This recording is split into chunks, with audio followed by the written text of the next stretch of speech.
आज माझी 30th post आहे. तर मी 1 जॅनपासून स्टार्ट केलं होतं आणि 30 डेज होऊन गेलेत आणि 30th व्हिडिओ पण आज तुम्ही बघताय हा.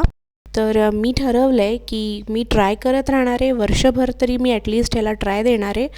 व्हिडिओज टाकायचं माझं काम आहे, ते पण डिमोटिवेट न होता. तर चला वापस माझ्या व्हिडिओकडे वळूया.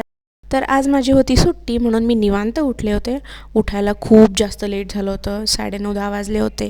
मग म्हणलं आता पटकन ब्रश वगैरे करूयात, फेस वॉश वगैरे करूयात, मस्त कॉफी घेऊयात आणि ब्लिंकिटवरनं सामान ऑर्डर करूयात.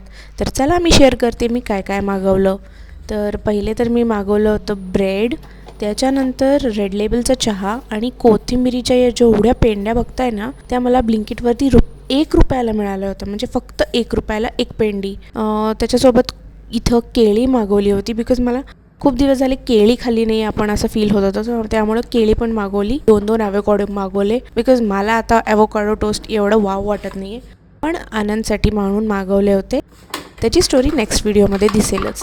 सोबतच ही आहे कोकोनटची चटणी जी इन्स्टंट आहे. ही पावडर चटणी मागवली ज्याच्यात फक्त आपल्याला पाणी टाकून मिक्स करून घ्यायचं आहे. दूध मागवलं आणि ही चटणी सिरियसली सांगते परत कोणी ऑर्डर करायला जाऊ नका बिकॉज खूप घाण टेस्ट आहे. आणि डोस्याचं पीठ. चलो बाय.